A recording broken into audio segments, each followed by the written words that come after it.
In that house, silence didn't mean peace. It meant survival.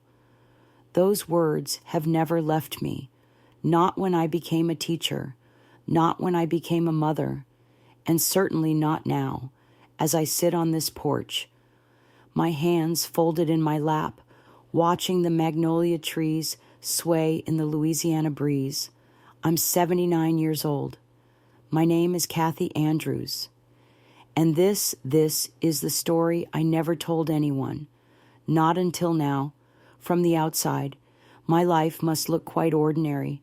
I live in a small white cottage tucked away on the edge of Natchitoches. There's a garden out back where I grow my tomatoes and hydrangeas, a swing on the porch that creaks every time I sit in it, and framed pictures of my grandchildren on every wall. Folks around here just call me Miss Kathy, the retired school teacher who bakes pies for church events and always has peppermints in her purse. But no one, absolutely no one, knows the full story of how I got here, what I went through to earn this peace, what I had to survive. My students used to ask me where I was from. I'd smile and say, "Oh, just a little bit of everywhere." And that was partly true. But I never told them what it really meant. I never told them what home was like when I was a girl, or how silence became my second language.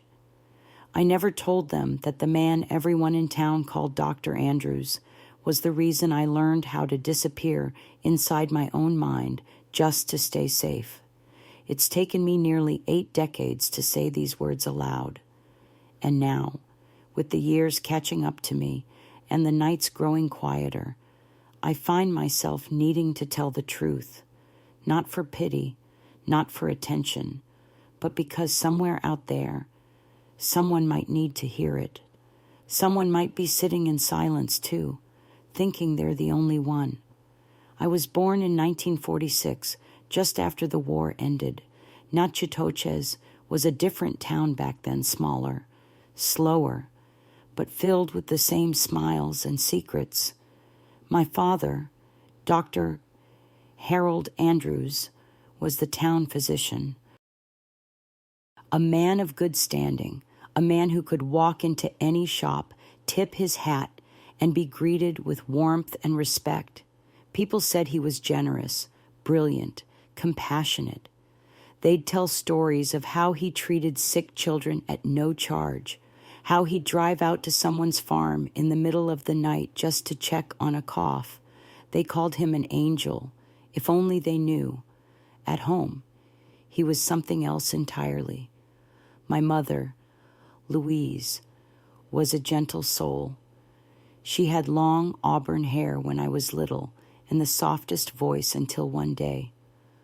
Her voice disappeared.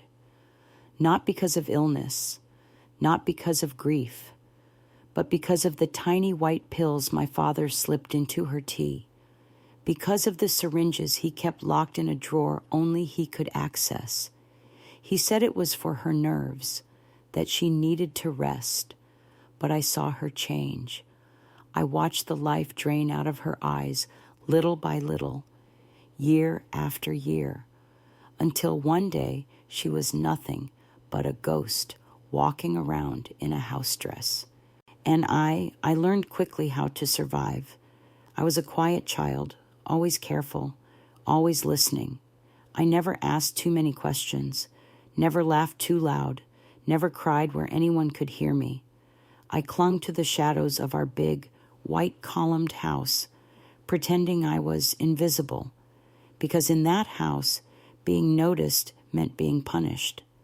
And being punished didn't mean a spanking. It meant medicine. It meant drifting in and out of awareness. It meant waking up and not knowing what day it was, or if you were still you. But on the outside, we were picture perfect. My father insisted our curtains stay closed. A doctor needs his privacy, he'd say. No one ever questioned him. We had a housekeeper named Sarah, a kind woman with sad eyes who did everything he asked and nothing more. She saw everything, heard everything, but fear kept her quiet. In those days, a black woman like Sarah had no power to speak, especially not against a man like my father. People always think monsters look like villains in the movies, loud, angry, terrifying. But the real ones, the ones you live with, they wear ties, they smile in church, they hold your hand while they hurt you. It's taken me a lifetime to understand what was done to us, what was taken from me. But this is not just a story about pain. It's a story about what came after the rebuilding, the love, the long road back to myself. And maybe that's why I'm telling it now. Because if you're reading this or hearing my voice and you've ever felt trapped in your own home, your own body, your own silence, I want you to know something: you're not alone. You never were. And the story doesn't have to end where it began. This is my story, and it starts here. I grew up in one of those grand old southern houses just off the brick-paved streets of Natchitoches. It had tall white columns, ivy-covered walls, and a wraparound porch where the neighbors would have sworn we sat and drank sweet tea like any picture-perfect family. But those neighbors never came past the porch. No one ever did. That was how my father wanted it. He was very particular about privacy. The home is a sacred space, he'd say, straightening his tie before heading out to check on a patient. No one needs to see what goes on behind closed doors. I was 5 the first time I realized something wasn't right. My mother, Louise, had been sleeping for 3 days. Not napping, not resting, sleeping. Her food sat untouched on the tray Sarah had brought to her bedside. Her hair hadn't been brushed. Her eyes fluttered beneath their lids like someone lost in a dream they couldn't escape. When I asked my father what was wrong, he smiled and patted my head. "Your mother just needs rest, darling. It's her nerves again. You know how women are." I didn't know. I was too young to understand the meaning behind his words, but I remember how cold his hand felt on my scalp, and I remember how quiet the house became after that, as if the walls themselves were holding their breath. My father kept his medical bag closer than he kept me. It was black leather, worn at the edges, and it never left his side. I used to think there was magic in it. I imagined he carried life-saving potions and bandages for emergencies. But that bag didn't save lives. Not inside our house. Inside our house, it was a weapon. Every time my mother said something that displeased him, anything as small as a suggestion about dinner or a sigh too loud at the table, he'd reach for that bag. Out came a vial, a syringe, a soft-spoken warning. "You're too worked up. Louise, let me help you relax." He'd say it with a gentleness that chilled me to the bone. Sarah, our housekeeper, never said a word. She was a quiet woman, already in her 50s when I was small. Her hands were always moving, dusting, folding, cooking, but her eyes never met mine when Father was in the room. She'd lower her gaze, nod, and disappear like smoke. Once, when I asked her why Mama always seemed so sleepy, she whispered, "Your daddy knows best." Don't ask questions, baby. It was the only time she ever stepped out of silence. After that, she avoided me when he was home. I didn't understand it back then, not fully. I thought my mother was sick. I thought Father was taking care of her. But the older I got, the more I started to see the pattern. The injections always came after disagreements. The pills were never optional. She couldn't make her own decisions. He made them all: what she wore, what she ate, whether she could go out, whether I could. He controlled everything. When I was 7, I got invited to a little girl's birthday party down the street. Her name was Mary Ellen, and she had pink ribbons in her hair and a mother who smiled with her eyes. I was over the moon. I spent the whole day spinning in circles, talking about cake and balloons and whether there'd be music. When Father came home that night, I rushed to him. Daddy, Mrs. Perkins said I can come to Mary Ellen's birthday. It's Saturday.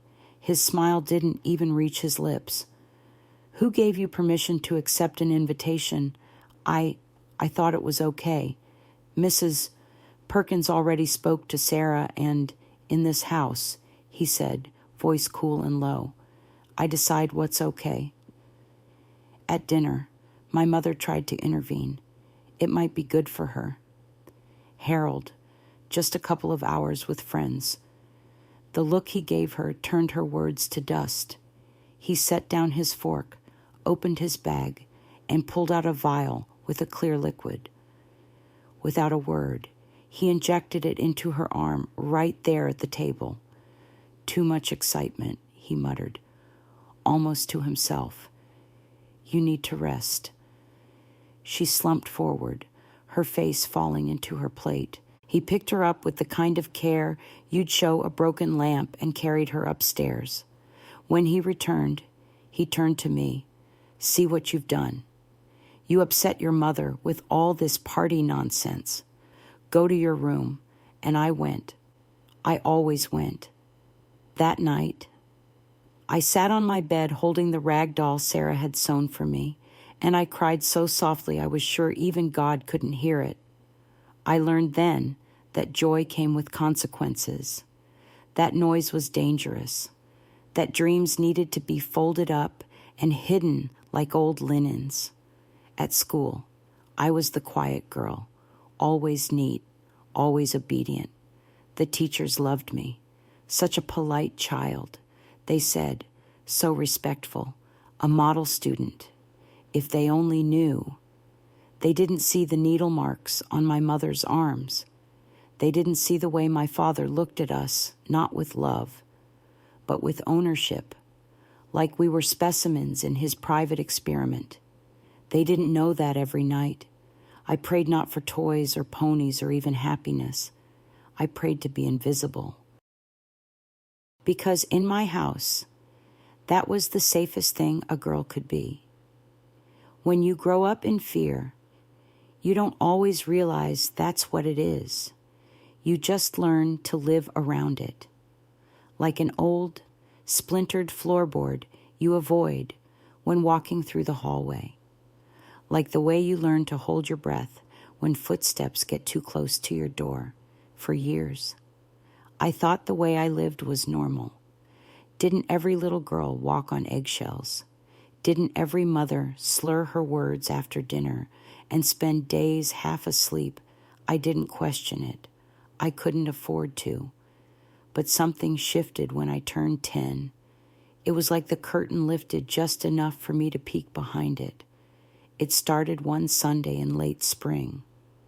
The air in Natchitoches was already heavy with that familiar southern heat, thick as syrup and humming with cicadas. Father had invited a few colleagues over for lunch, other doctors from nearby towns. It was rare for him to have guests, even rarer for them to enter our home. But that day, everything had to be perfect. Sarah spent hours in the kitchen, the scent of roast chicken and cornbread filling the house. Mama, who'd been given less medicine than usual, helped me get ready. She brushed my hair gently and tied it with a blue ribbon. You're going to sit nicely, aren't you? She asked, her voice barely above a whisper. You'll show them how polite you are. She tried to smile, but I saw the flicker of fear in her eyes, the same fear I always felt. The luncheon began like a strange play. The men talked about politics and new medical advancements. I sat quietly, responding only when spoken to. I was proud of how composed I felt, how calm. Then one of the doctors, a cheerful man named Dr. Michael, turned to me with a grin. And what about you, young lady? What do you want to be when you grow up? I didn't even think before answering. I want to be a doctor, just like my daddy. The room fell into silence. My father's smile faltered just for a second. Then he gave a laugh, a dry, forced chuckle. "Oh no," he said, waving his hand. "Girls don't need all that education. Kathy will make a fine wife someday, like her mother. That's more than enough." The other men laughed along, but it didn't reach their eyes. I looked down at my lap, burning with shame. I hadn't meant to say anything wrong. I had just spoken the truth, despite everything. I admired how people respected my father. I thought maybe if I became like him, he'd finally see me, really see me. But I had made a mistake, and I knew there would be consequences. Later that evening, after the guests had gone and Mama had retreated to bed, Father called me into his office. That room had always unsettled me. It smelled of alcohol wipes and sharp metal. His medical books lined the walls like soldiers. I stood at the door, heart pounding. "Who told you to say that nonsense at lunch?" he asked calmly. Too calmly. "No one," I said, barely above a whisper. I just wanted to be like you." He stared at me, unblinking. Then he walked to his desk, opened a drawer, and took out a vial and a syringe. "You want to know what it's like to be a doctor? Let me show you." Before I could move, he grabbed my arm and plunged the needle into my skin. My legs gave out almost instantly. The room spun, colors blurring into one another. My body felt like it was sinking into thick mud. I tried to speak, to cry, to scream, but my tongue felt too big for my mouth. The last thing I saw before the world went dark was his face watching me like a man observing a specimen under glass. When I woke up, I was in my bed. It was nighttime. My limbs ached, my mouth was dry, and the shadows in the room seemed to breathe.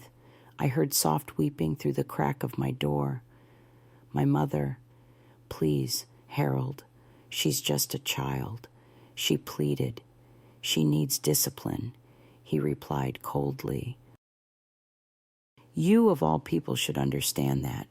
From that night on, I began to truly understand what we were. We weren't a family. We were test subjects, possessions, his to manipulate, sedate, and silence as he pleased. It didn't always take a needle. Sometimes he'd slip pills into our meals or crush tablets into our lemonade. I learned to recognize the bitter aftertaste. I began pretending to swallow, stuffing food into napkins when he wasn't looking. I got better at pretending than I ever did at anything else. But he noticed.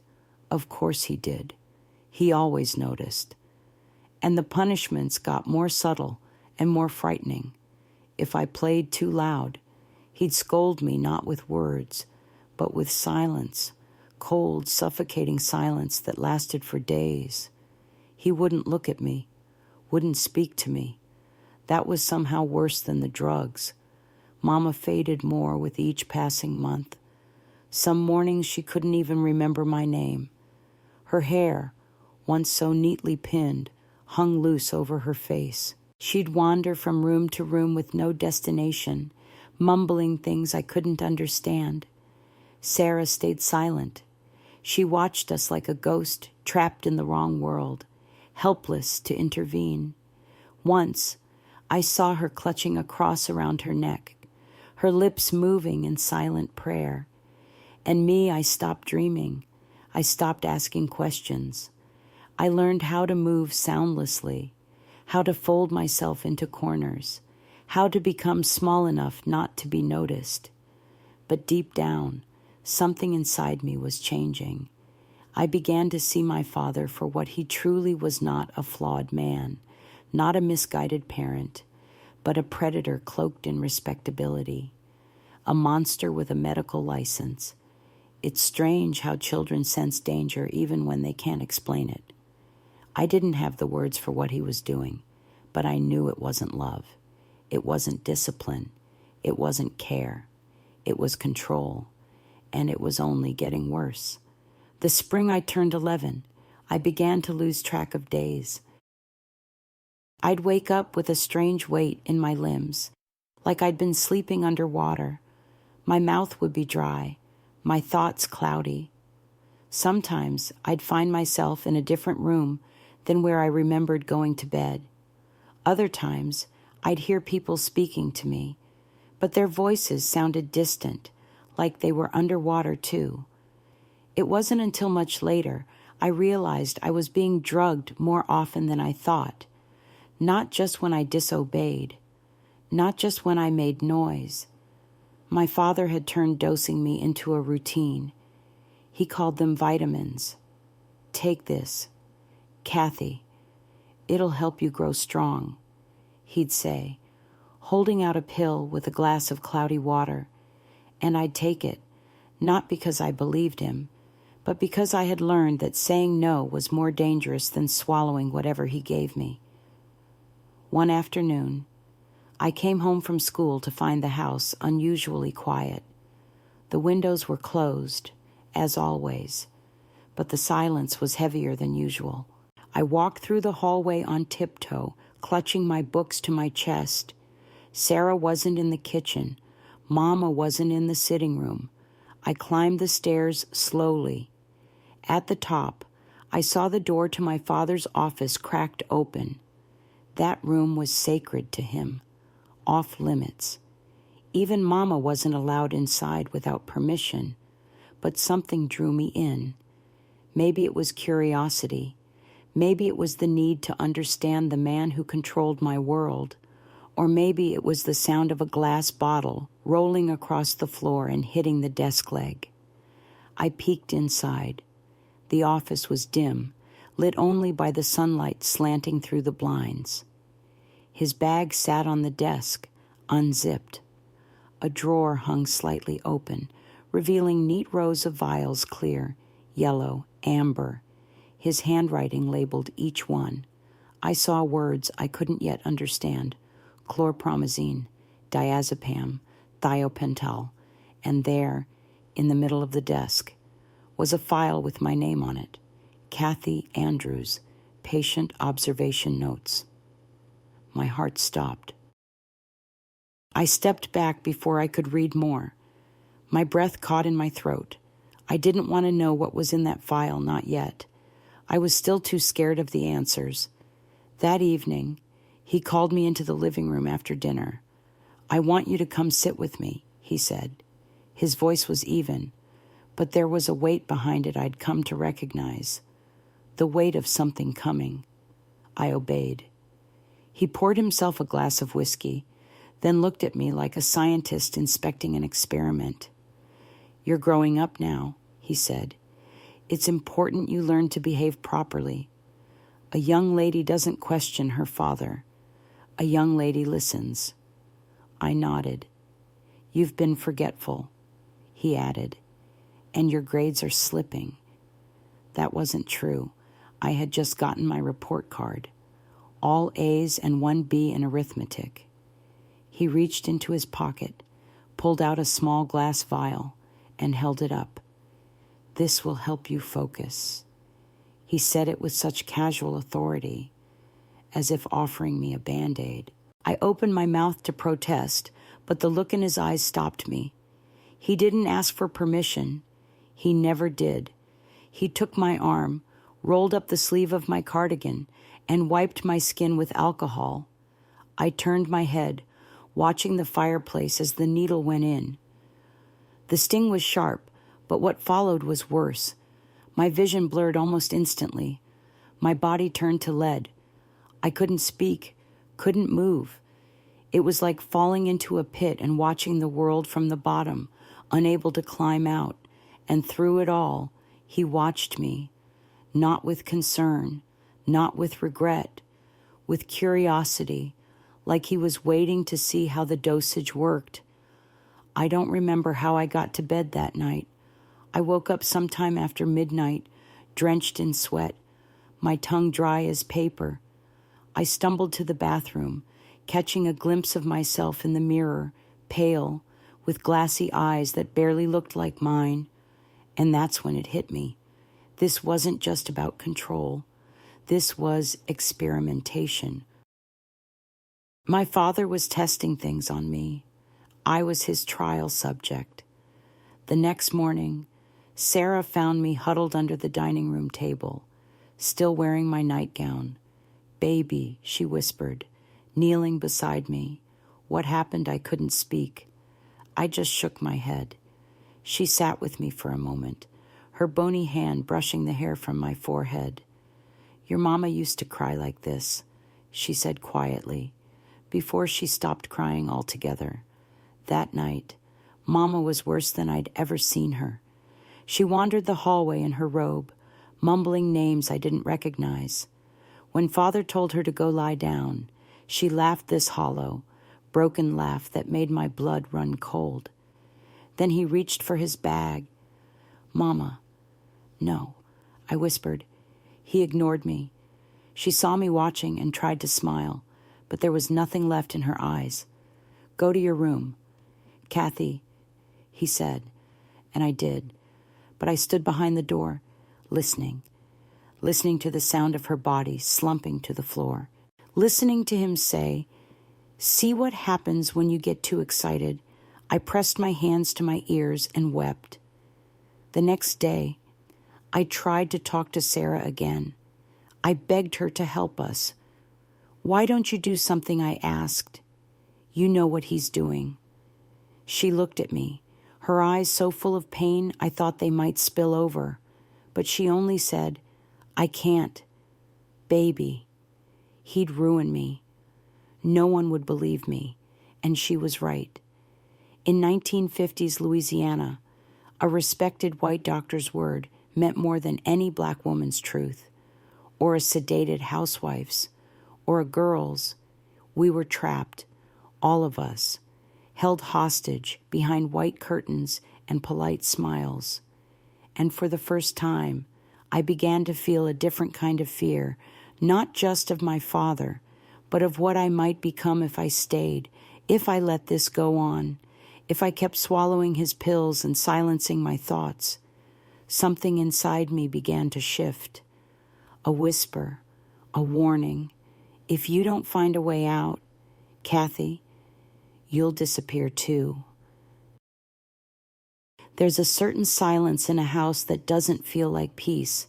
It feels like suffocation.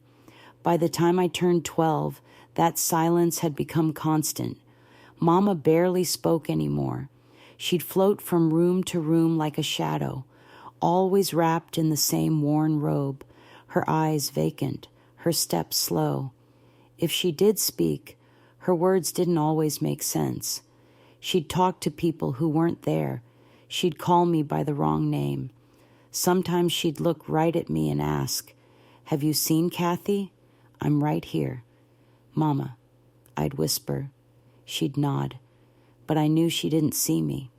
One overcast afternoon, Father had gone to Alexandria for a conference. That meant at least 24 hours of breathing room. I always felt the house exhale when he left, as if even the walls relaxed. I spent most of that day alone, sitting by the window, sketching quietly. Mama had fallen asleep on the sofa, her head leaning to one side, a blanket slipping off her knees. While I was tidying up, I carried some of her sewing supplies back to the wardrobe in their bedroom. That room, once warm and fragrant with the smell of lavender sachets, was now stale, dark, and heavy with stillness. As I slid aside a box of old lace and needles, I noticed something tucked deep in the corner, a slim, worn notebook. The edges were frayed. The blue fabric cover had faded to gray. I pulled it out carefully, afraid to breathe. The first page had Mama's name, written in beautiful cursive, Louise Andrews, Personal Reflections. I hesitated. Reading it felt like crossing a line I wasn't sure I was allowed to cross. but something told me I needed to. Something told me this was the voice Mama had lost, and maybe, just maybe, it had something to say to me. I sat on the edge of her bed, flipping to the first entry. April 12th, 1949. Harold gave me something again today. Said it would help with my nerves. I don't remember feeling nervous, but I trust him. He's a doctor. He knows what's best for me. April 18th. I couldn't wake up until noon. Kathy cried for her breakfast. I feel terrible. He said I needed more rest. Maybe he's right. May 3rd. I heard myself say things I didn't mean today. Words came out of my mouth, and I don't even remember thinking them. I'm scared. But Harold says I'm overreacting. I read on, my hands trembling. Entry after entry detailed her descent, the drugs, the confusion, the isolation. Then I came across a passage that made my breath hitch. Kathy asked to go to the movies with her school friends. I tried to speak up, to say yes, just once. Harold was furious, said I was letting her become disrespectful. He gave me another shot. I passed out right in front of her. I remember her face. She was afraid. What kind of mother lets her child see that I press the book to my chest, trying not to cry? My mother wasn't crazy. She was a prisoner, just like me. And in that moment, something inside me hardened. The helpless girl who tiptoed through her own home. She wasn't going to make it out alive. But someone stronger, someone who could think, who could act, maybe she could survive. Maybe she could get them both out. The next few weeks, I watched everything. My father's movements, his habits, his voice patterns, when he slept deepest, where he kept his keys, how often he used each vial. He kept his most dangerous drugs locked in a wooden cabinet in his office. I knew the key was in his coat pocket, always the left one, except when he took a shower. That was my window. 5, maybe 10 minutes. Each day, I practiced. I tiptoed. I timed. I rehearsed in my head what I would do. And then, one Friday evening, the opportunity came. He'd just come home from his teaching trip in Baton Rouge. After dinner, he poured himself a drink and announced he'd be showering before going to bed early. My heart thundered so loud I thought it might give me away. The moment the bathroom door closed and the water started running, I ran. His coat hung behind the bedroom door. I reached into the left pocket, my fingers brushing the cold metal of the cabinet key. I pulled it out, clenched it in my palm like a relic, and crept into the office. My hands shook so badly, I nearly dropped it trying to fit it into the lock. When the door creaked open, I froze. Inside was row upon row of small bottles, syringes still sealed, and a notebook, his notebook. Unlike Mama's diary, his notes weren't emotional. They were clinical, cold, calculated. C, 1.5 ml L-diazepam, slowed motor function, desired outcome achieved L, 2.0 L-thiopental, immediate sedation, muscle weakness lasting 6 HRs. He had documented every dosage, every effect, like we were science experiments. I scanned the shelf, searching for something familiar, something I'd seen him use before. One bottle caught my eye, pentothal, 5% controlled use only. I remembered that one. It was the one that made Mama disappear for days. Next to it were several prepackaged syringes. I grabbed one of each and tucked them into the waistband of my skirt, under my blouse. I locked the cabinet, slipped the key back in his coat, and hurried to my room. That night, I barely slept. My hands wouldn't stop shaking. My thoughts raced with panic. What if he finds out? What if I kill him? What if I fail? But then I thought of Mama, of the woman she used to be, the woman locked inside that fog. And I thought of myself still young, still holding on to a thread of possibility. We couldn't go on like this. And now, for the first time in my life, I had a plan. I knew I couldn't rush it. What I held under my mattress wasn't just a vial of clear liquid and a syringe, it was power. For the first time in my life, I held something that could level the playing field, even if only for a moment. But I had one chance, one moment to act. If I failed, there would be no second attempt. The following day, I studied my father more closely than ever. I took mental notes of his routines, how he always drank a glass of whiskey after dinner, how he sat in the study chair like a king overseeing his empire.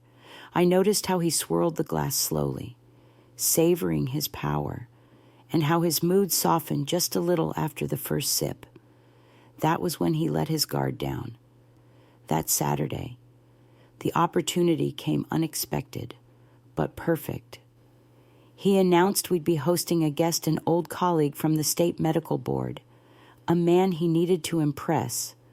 I want the house spotless, he barked at Sarah. And Louise, none of that drifting off or stammering. I want you alert. Is that understood? Mama said nothing, just nodded faintly. He hadn't given her a sedative that day. He needed her to appear functional. I saw the irony in it. He wanted her sober for a single evening, while I wanted him unconscious. After dinner, as the men moved into the study to drink whiskey and smoke cigars, I asked Sarah if I could help with coffee service. She eyed me with suspicion. Your daddy said you were to stay upstairs after dinner. I know, I whispered, but he'll want his cup a certain way. I'll just take it in and leave. She hesitated, but she was tired and probably grateful for the help. She turned to fetch cookies while I reached under my apron, heart pounding in my throat. The syringe was already loaded with exactly one dose, just enough to knock him out, not enough to kill him. I had calculated the volume based on what I had read in his notes and seen him use on Mama. I carefully injected it into the inside of his favorite coffee cup, the one with the gold rim, and initials from the Louisiana State Medical Association.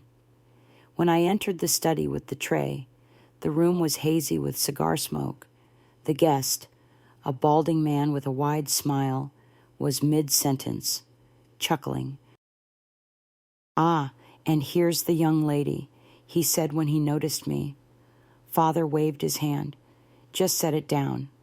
I placed the cups on the table, careful not to make eye contact. Then I left, my legs barely holding me up.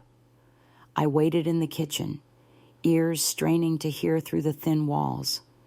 Minutes passed, 10, 15. Then I heard it, the shifting of a chair, a slurred voice, a confused pause. Are you? All right, Harold the guest asked. There was a heavy thud. I ran to the hallway and peeked around the corner. Father was slumped in his chair. Glass slipped from his hand, a dark, wet stain spreading across the rug.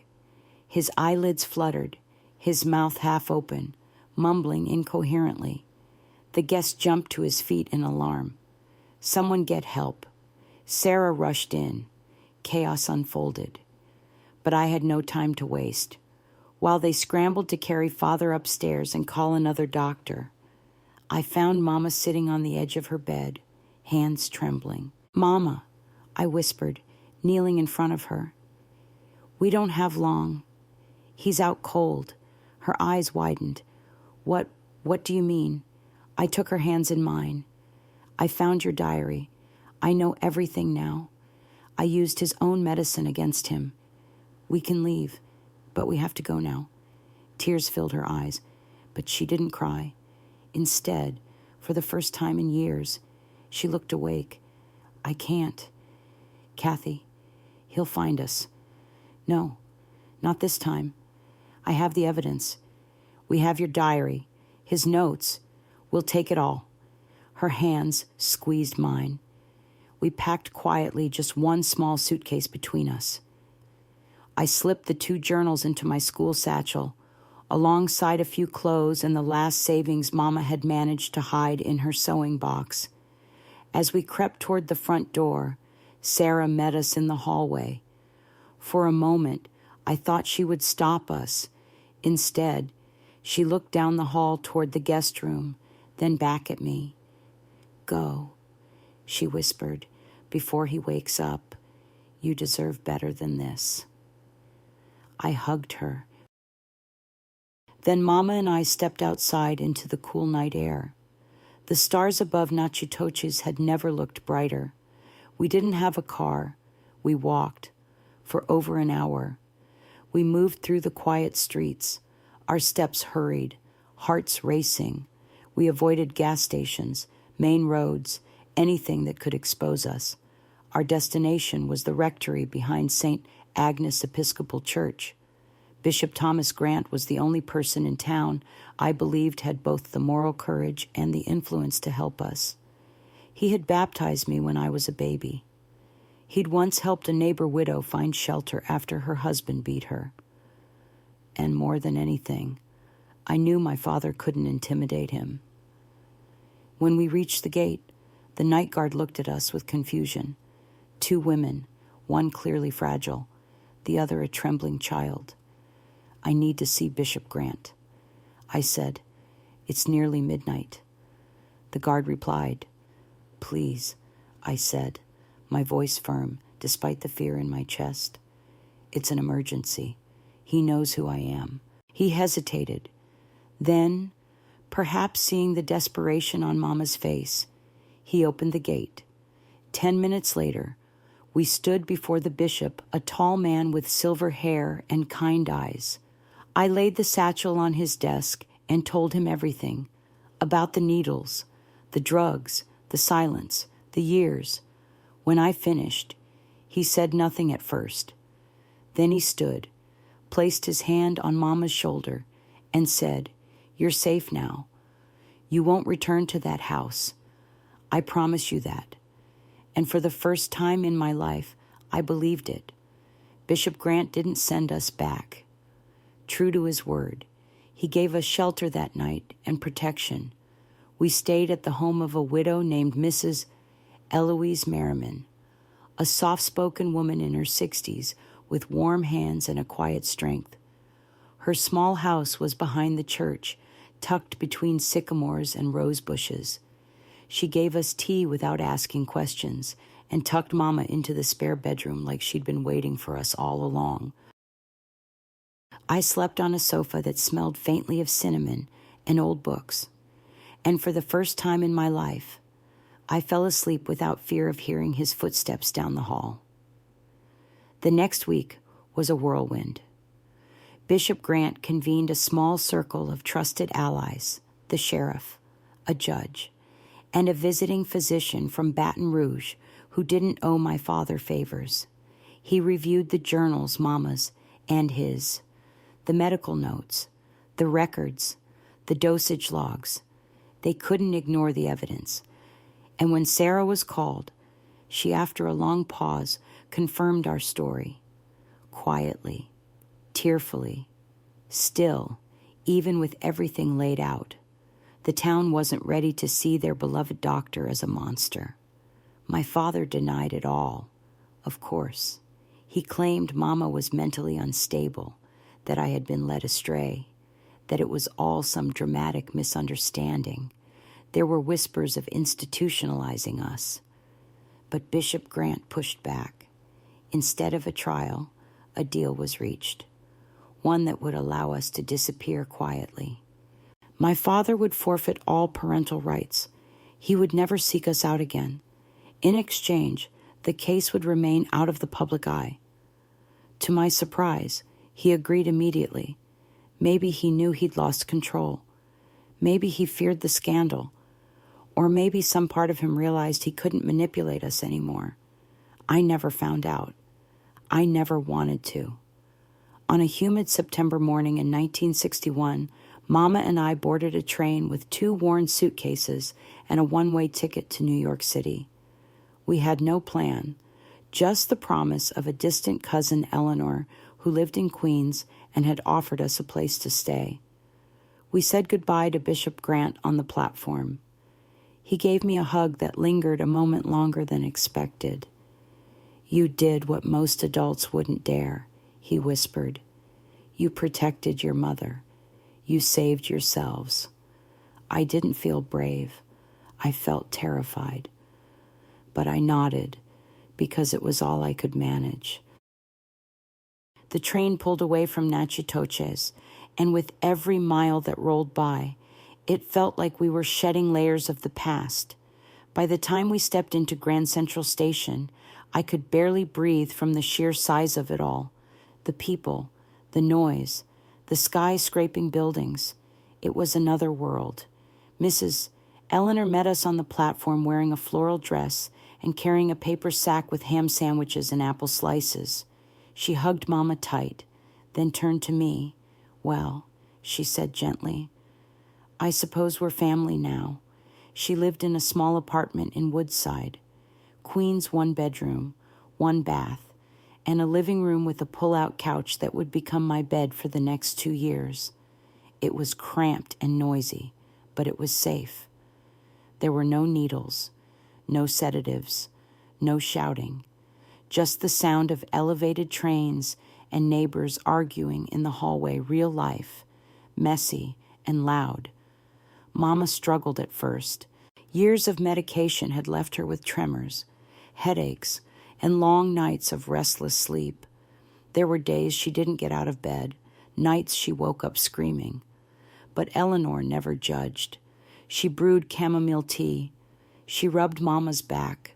She let us take our time. She also helped Mama find work. It started small hemming skirts for the seamstress down the block, then sewing buttons, then taking home entire blouses to finish. It gave her purpose, something to do with her hands, something to claim as her own. And I went back to school. Bishop Grant had sent me with a letter of recommendation to a small Catholic school in Brooklyn. Thanks to that and a partial scholarship, I was able to enroll. It wasn't easy. I had gaps in my learning, and I carried more emotional weight than most girls my age. But I worked hard. After school, I took shifts at the corner grocery, stocking shelves and bagging groceries for a kind Italian man named Mr. Fazio, who always snuck a bruised apple into my bag with a wink. "For your mama," he'd say. "Tell her Fazio says buongiorno." We scraped by. Rent was tight. Food was rationed. But it didn't matter because we were free. One evening, months after our arrival, I walked in to find Mama humming at the sewing machine.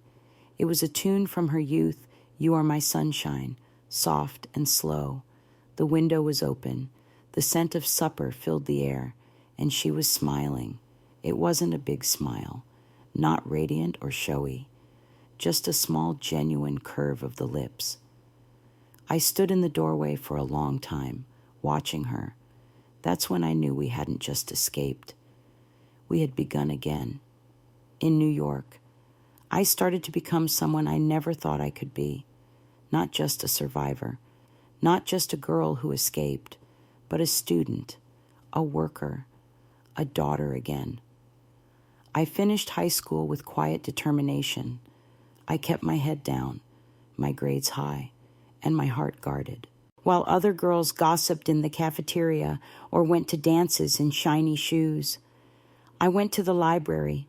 I studied like my life depended on it because, in a way, it did. I was chasing something I'd been denied for so long, control over my own future. Mama cheered me on from the sewing machine. "I don't know how I got so lucky," she'd say, threading a needle, her fingers finally steady. "You didn't get lucky, Mama," I'd reply. "You survived." Mrs. Eleanor continued to be our anchor.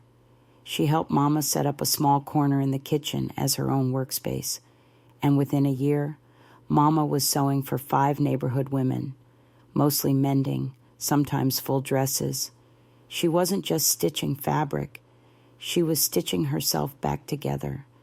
I graduated in the spring of 1964. I was 18 years old, and I'd never felt more unsure or more free. College was out of the question. We didn't have the money, but I found something else.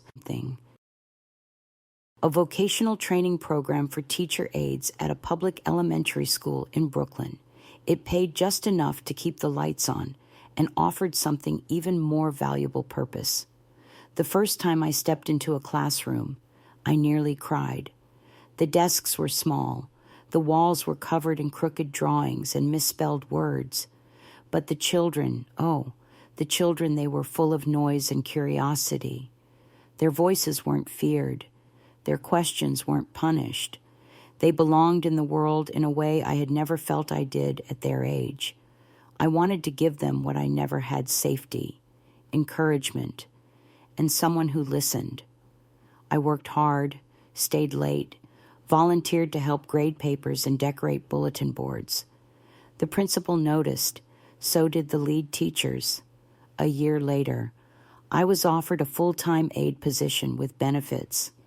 It felt like someone had handed me a key I never knew existed. That same fall, I met Tom. He taught 5th grade social studies, tall, lean, with sandy brown hair and a crooked smile that never quite left his face. At first, I kept my distance. I wasn't ready for kindness from a man. But he was different. He listened more than he spoke. He didn't fill silence with noise, he honored it. We started talking during lunch breaks. Then he walked me to the subway. Then came coffee after school. He never pushed, never asked questions I wasn't ready to answer. One day, while we were grading vocabulary quizzes side by side, he looked at me and said, "You've got the kind of quiet strength people miss if they're not paying attention." I didn't know how to respond. So I looked away and whispered, "I used to think being quiet meant being afraid. What do you think now?" That it means surviving. But I'm learning how to speak again. He didn't say a word, just reached over and held my hand. It was the first time in my life a man's touch didn't come with fear. We married 2 years later, a simple ceremony at a city clerk's office, followed by lunch at a neighborhood diner. Mama cried through the whole thing, dabbing her eyes with a hand-sewn handkerchief. This is what love is supposed to feel like. She told me that night. Not something that shrinks you, something that lets you grow. Tom and I rented a small walk-up in Astoria. It had peeling paint and a leaky faucet, but it was ours. No locks on the cabinets, no syringes in drawers, no secrets in the walls. We taught at the same school, often overlapping in the hallways. Our students would tease us. "Are you guys married?" or something they'd ask with a smirk. "Yes," Tom would say. "She grades harder than I do, and she's the better teacher. Don't tell anyone." And I'd laugh, really laugh, because it felt like joy had finally found me. At 22, I was no longer hiding in shadows. I was building a life, one I chose, one that was mine. Tom and I are retired now.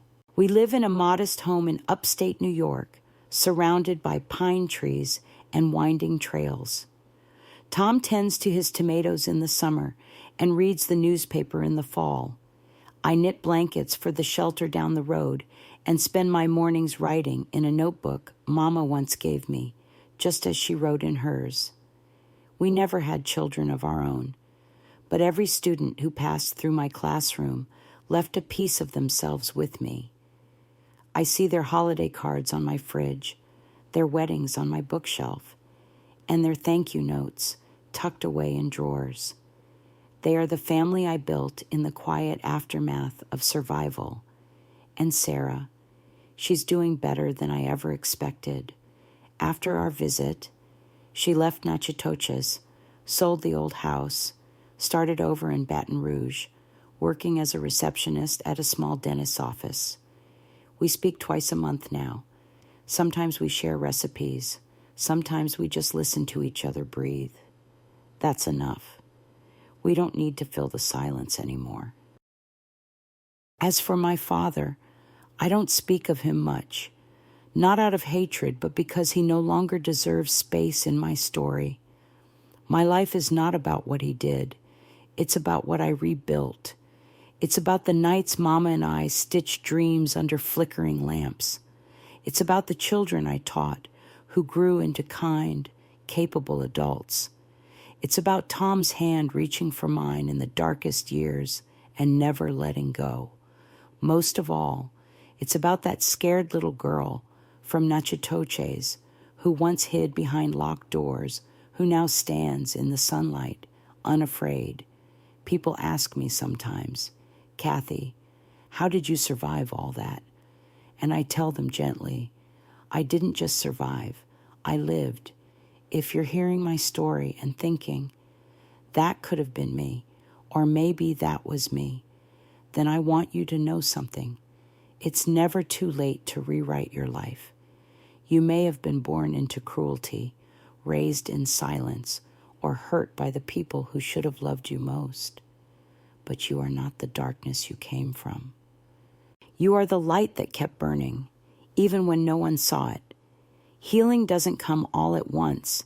It comes in slow, uneven steps, like the first time you laugh without guilt, or sleep without fear, or tell your truth and feel no shame. You don't owe your abuser silence. You don't owe your family loyalty if they only offered pain. You owe yourself freedom, peace, a life that belongs fully to you. I found mine in a classroom, in a husband's gentle smile, in my mother's recovery, in every sunrise I was blessed to see. You can find yours too. If my story touched your heart, I hope you'll share your thoughts in the comments below. Your voice matters, your story matters, and someone out there might need to hear it. Please subscribe to this channel for more real stories of strength, survival, and second chances. You never know, the next one might just change your life.